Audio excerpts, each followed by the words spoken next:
kali ini aku akan membahas tentang bagaimana perkembangan penyiaran radio di Indonesia. Mulai dari faktor-faktor yang mempengaruhi perkembangan radio, peran radio di berbagai era, sampai bagaimana radio beradaptasi dengan perkembangan teknologi saat ini. Selain itu, aku juga akan sedikit menceritakan pengalaman pribadiku sebagai mahasiswa yang masih mendengarkan radio di era digital sekarang. Yang pertama, faktor-faktor yang mempengaruhi perkembangan radio. Perkembangan radio di Indonesia tidak terjadi begitu saja.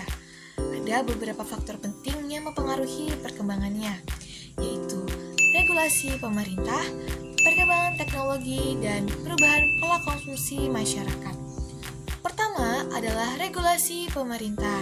Penyiaran radio di Indonesia diatur oleh pemerintah melalui Undang-Undang Penyiaran Nomor 32 Tahun 2002. Undang-undang ini mengatur berbagai hal seperti perizinan radio, jenis lembaga penyiaran, dan juga aturan mengenai isi siaran.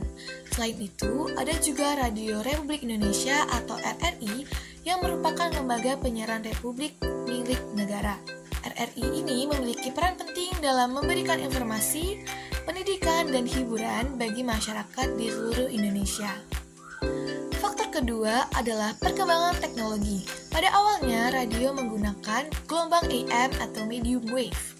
Gelombang ini memiliki jangkauan yang cukup luas, tetapi kualitas suaranya tidak cukup jernih. Kemudian, berkembang menjadi radio FM atau frequency modulation yang memiliki kualitas suara lebih baik, sehingga banyak digunakan untuk siaran musik.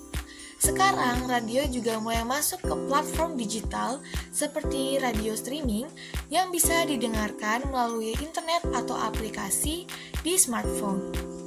Jadi, kita tidak harus punya perangkat radio lagi untuk bisa mendengarkan siaran radio. Nah, contoh aplikasinya nih kayak ada Spotify.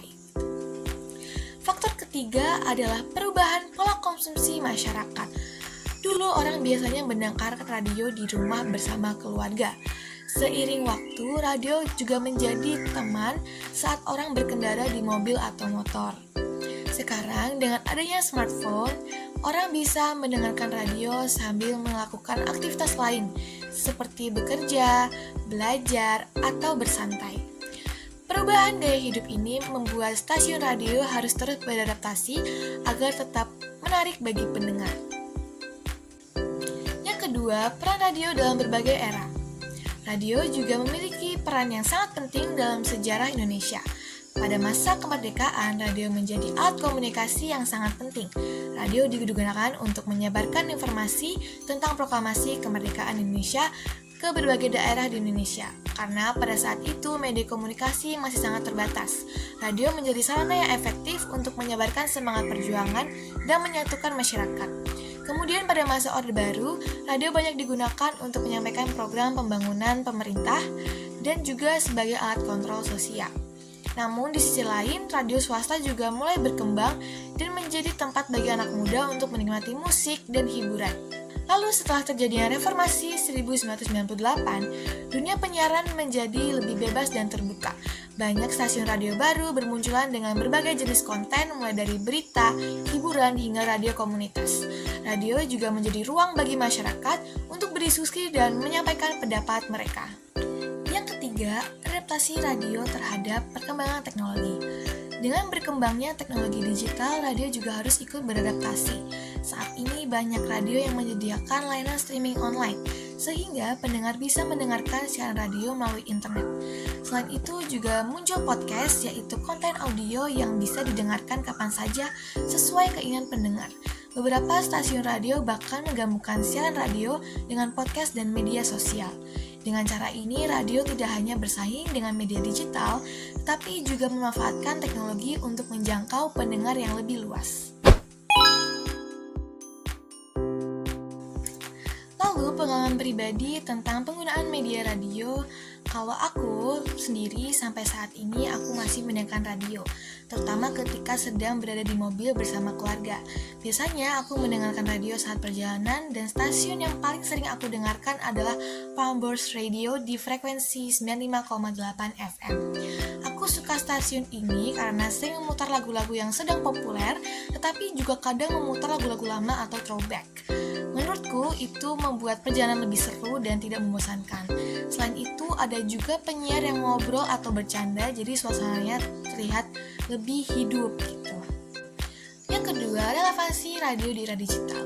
Di era digital sekarang, radio harus bersaing dengan berbagai media lain seperti televisi, podcast, dan aplikasi streaming musik seperti Spotify atau Joox. Aplikasi seperti Spotify memungkinkan kita memilih lagu yang ingin kita dengarkan kapan saja.